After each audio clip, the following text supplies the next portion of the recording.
Saudara-saudari yang terkasih, jumpa lagi dalam Pelita Hati hari ini, Senin 16 Agustus 2021. Bersama saya Romo Thomas Suratno SC dari Paroki Cilandak, Jakarta Selatan, mendengar dan merenungkan Sabda Tuhan, yakni firman Tuhan yang tersurat dalam Injil Matius, bab atau pasal 19, ayat 16 sampai dengan ayat 22.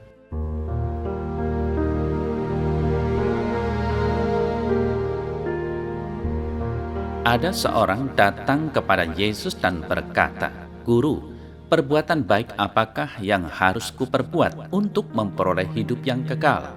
Jawab Yesus, "Apakah sebabnya engkau bertanya kepadaku tentang apa yang baik? Hanya satu yang baik. Tetapi jikalau engkau ingin masuk ke dalam hidup, turutilah segala perintah Allah." Kata orang itu kepadanya, "Perintah yang mana?"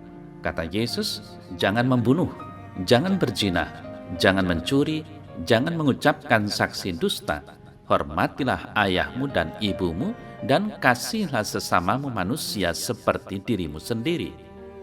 Kata orang muda itu kepadanya, "Semuanya itu telah kuturuti, apalagi yang masih kurang?"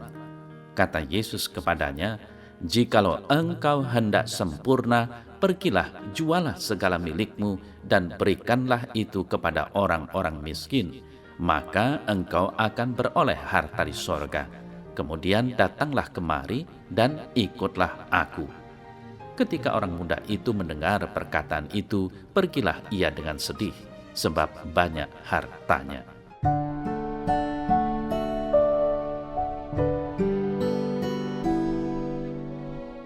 Saudara-saudari yang terkasih, pergulatan orang muda dalam Injil hari ini kiranya juga menjadi pergulatan kita saat ini.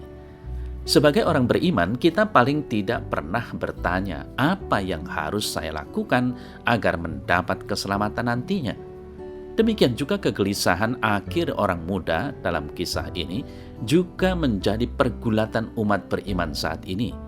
Di awal begitu menggebu untuk mencari dan menemukan cara hidup yang mengarahkan kepada kesempurnaan.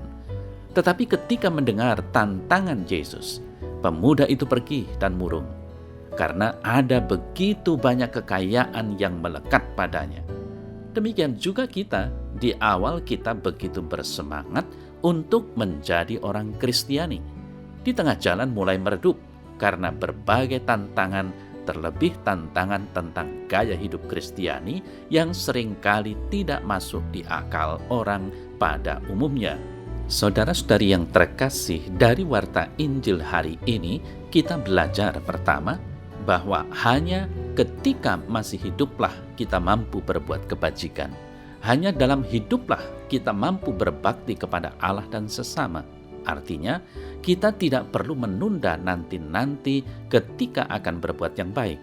Kita tidak bisa menunda nanti-nanti untuk hidup mendekatkan diri pada Tuhan.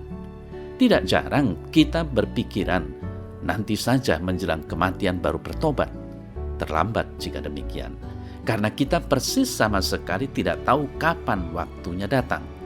Lalu yang kedua, kita bisa belajar bahwa menuruti perintah hukum Tuhan adalah suatu kebaikan dan keunggulan. Namun ternyata jika hanya menuruti hukum itu, kita masih berada di level baik, belum pada level kesempurnaan. Dengan jelas, Yesus menantang pemuda tadi yang belum puas dengan kebaikan yang dia punya. Jika ingin sempurna, pergilah, jualah segala milikmu dan berikanlah itu kepada orang-orang miskin, maka engkau akan beroleh harta di sorga. Kemudian datanglah kemari dan ikutlah aku. Apakah mudah? Persis seperti orang muda tadi, pergilah ia dengan sedih sebab banyak hartanya.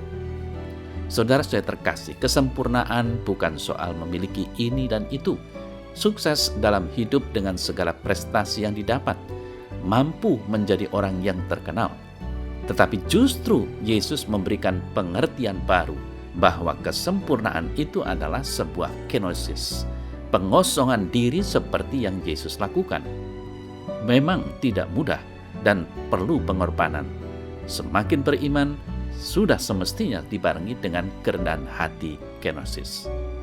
Akhirnya yang ketiga, saudara-saudara yang terkasih, kita belajar bahwa iman kita adalah iman yang aktif, bukan hanya sekedar menerima hukum. Tidak melanggar hukum adalah baik, tetapi tidak cukup berhenti di situ. Kita perlu menyangkal diri melampaui sekedar kewajiban. Disitulah kita bertindak dengan iman.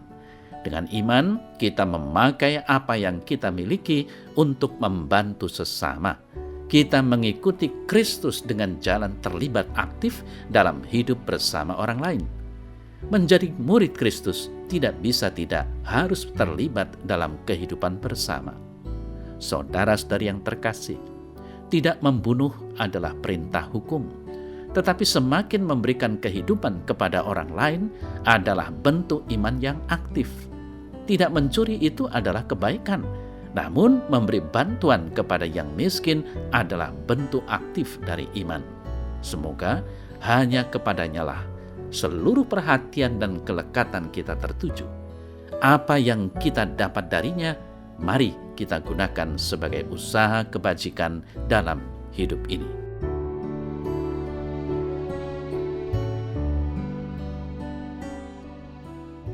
Dalam nama Bapa dan Putra dan Roh Kudus. Amin. Ya Tuhan Yesus, aku sudah biasa mentaati hukum dan itu sudah membuat aku puas, karena tidak ini dan tidak itu. Namun sebagai pengikut-Mu aku ingin menjadi sempurna, walau itu tidak mudah. Maka bantulah aku, berilah aku selalu kekuatan dan mampukanlah aku untuk mengatasi kendala-kendala yang ada manakala aku berusaha untuk menjadi sempurna dalam kehidupanku. Amin. Dalam nama Bapa dan Putra dan Roh Kudus. Amin.